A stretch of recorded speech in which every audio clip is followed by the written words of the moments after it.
Prime Minister Modi recently announced the reductions to India's unfair, very strong. মাত্র 5 বছর আগে আহমেদাবাদের বিশাল সমাবেশে নমস্তে ট্রাম্প ইভেন্টে আমেরিকার সাথে ভারতের যে গভীর বন্ধুত্ব প্রদর্শিত হয়েছিল আজ সেই চিত্রই পাল্টে গেছে। গালোয়ান উপত্যকার সংঘর্ষের পর ভারত চীন সম্পর্ক তলানিতে ঠেকেছিল।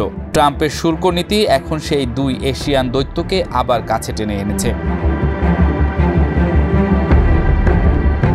চীনের পররাষ্ট্রমন্ত্রী ওয়াং ই এর সাম্প্রতিক নিউ দিল্লি সফর এবং প্রধানমন্ত্রী মোদির চীন সফরের ঘোষণা সংকেত দিচ্ছে যে এশিয়ার ভূরাজনৈতিক সমীকরণ আবার নতুনভাবে সাজানো হচ্ছে।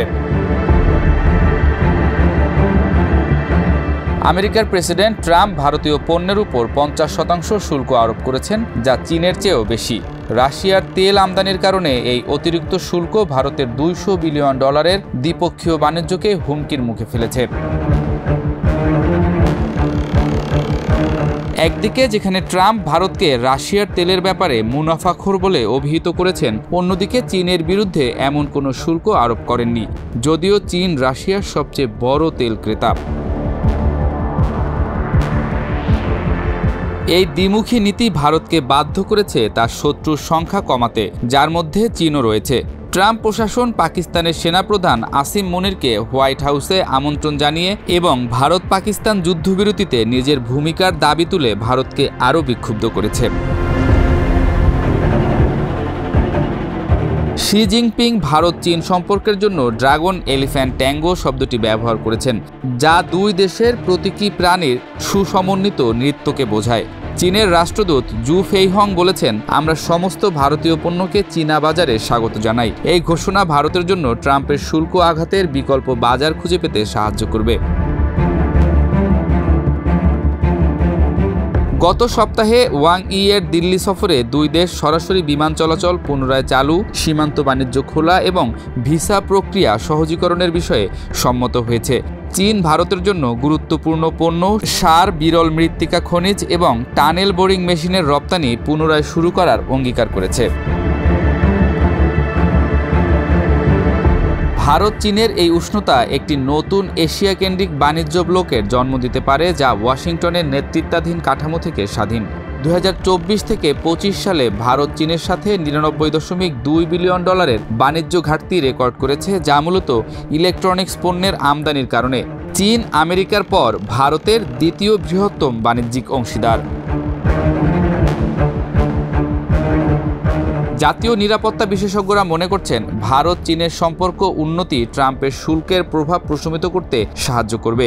চীন যদি ভারতীয় পণ্যের জন্য তার বাজার আরও উন্মুক্ত করে, তাহলে ভারত আমেরিকার উপর নির্ভরশীলতা কমাতে পারবে।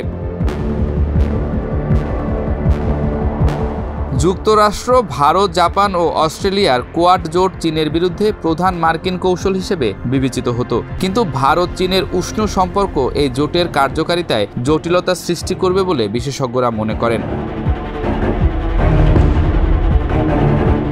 বিশ্লেষকরা বলছেন, ভারত চীনের পুনর্মিলন কোয়াডের মধ্যে জটিলতা সৃষ্টি করবে, যা পারস্পরিক বিশ্বাস এবং উদ্দেশ্যের অনুভূতি ক্ষুণ্ণ করবে। তবে কৌশলগত বিশেষজ্ঞরা মনে করেন, সাপ্লাই চেইন স্থিতিশীলতা, উদীয়মান প্রযুক্তি এবং সামুদ্রিক নিরাপত্তার মতো বিষয়ে কোয়াডের গুরুত্ব থেকে যাবে। আগামী 31 আগস্ট থেকে 1 সেপ্টেম্বর তিয়ানজিনে অনুষ্ঠিতব্য সাংহাই সহযোগিতা সংস্থার শীর্ষ সম্মেলনে যোগ দিতে প্রধানমন্ত্রী মোদি চীন সফর করবেন। এটি হবে 2018 সালের পর তার প্রথম চীন সফর। এই সফরকে কেন্দ্র করে দুই দেশের মধ্যে উচ্চ পর্যায়ের বৈঠকের সম্ভাবনা রয়েছে। চীনের রাষ্ট্রদূত বলেছেন, এই সফর ভারত চীন সম্পর্কে নতুন প্রেরণা দেবে। তিনি আরও বলেছেন, বর্তমান বিশ্বে অস্থিরতার এই মুহূর্তে চীন ভারত সম্পর্কের গুরুত্ব আরও স্পষ্ট হয়ে উঠেছে। তবে বিশেষজ্ঞরা সতর্ক করেছেন যে এই সম্পর্ক উন্নতির সীমাবদ্ধতা রয়েছে। ভারতীয় সেনাবাহিনী এখনও সীমান্তের পরিস্থিতি নিয়ে সতর্ক এবং চীনের সাথে গভীর অর্থনৈতিক সহযোগিতায় নিরাপত্তা ঝুঁকি দেখছে। লাদাখে এখনও কিছু এলাকায় ভারতীয় পেট্রোলিং সীমিত রয়েছে, যা প্রকৃত স্ট্যাটাস পুনরুদ্ধারের প্রশ্ন তুলছে। বিশ্লেষকরা মনে করেন ভারত চীনের এই পুনর্মিলন সম্ভব, কিন্তু তা ভঙ্গুর থাকবে এবং দীর্ঘমেয়াদে টিকে থাকা কঠিন হবে। প্রতিযোগিতা ও সংঘাত অব্যাহত থাকবে এবং বিশ্বব্যাপী বাণিজ্যে চীনের উপর নির্ভরশীলতা ট্রাম্পের শুল্কের মধ্যেও অব্যাহত থাকবে। ট্রাম্পের অপ্রত্যাশিত নীতি এশিয়ার ভূরাজনৈতিক সমীকরণে এক নতুন মাত্রা যোগ করেছে। ভারত চীন সম্পর্কের এই নতুন অধ্যায় কেবল দুই দেশের দ্বিপক্ষীয় স্বার্থেই সীমিত নয়, বরং এটি এশিয়ায় মার্কিন আধিপত্যের ভবিষ্যৎ এবং নতুন বহুমেরু ব্যবস্থার ভিত্তি তৈরি করতে পারে।